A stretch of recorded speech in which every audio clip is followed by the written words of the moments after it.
This segment brought to you by Kansas Farm Bureau, the voice of agriculture.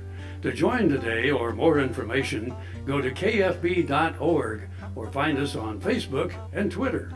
This very wet spring has people recalling other very rainy times when the creeks and rivers swelled and overflowed. I had only been living a year in Kansas in 1993. I will never forget my first view of the Solomon River where I-70 crosses over. It seemed a vast lake stretching along the highway. On normal days, folks likely cross it and never even notice the river is there. It was far from the first notable flood in Kansas. In 1903, papers carried news of a terrible flood at Council Grove. The loss by flood in Morris County is estimated at $1 million. 4 persons were drowned here last night.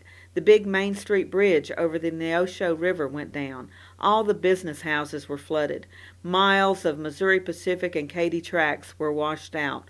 More than 100 houses are underwater and 20 have floated away.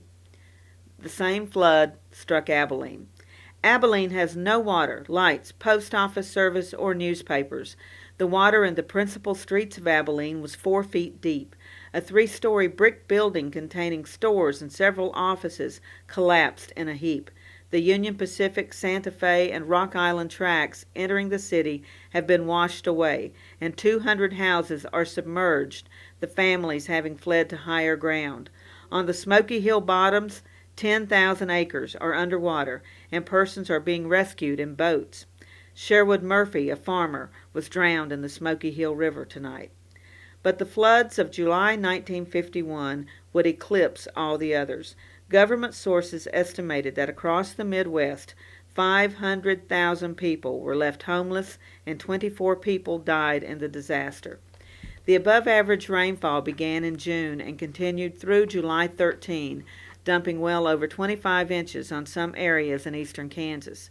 The Kansas, Neosho, and Verdigris rivers began taking on more water than their normal carrying capacity a couple of days into the storm. As the rain persisted, flooding began all over the region. The major towns of Manhattan, Topeka, and Lawrence were most affected. The July 13 crest exceeded all previous highs by 4 to 9 feet. 2 million acres of farmland were lost to the flood. In addition, the flooding caused fires and explosion in refinery oil tanks on the banks of the Kansas River. Some train passengers traveling through the area were stuck on their trains for nearly 4 days. In all, $760 million in damages were caused by the flood. Following the great 1951 flood, a series of reservoirs and levees were constructed all over the area. In 1993, these were credited with minimizing the damage from another record flood. Great having you with us this morning. We'll see you somewhere around Kansas.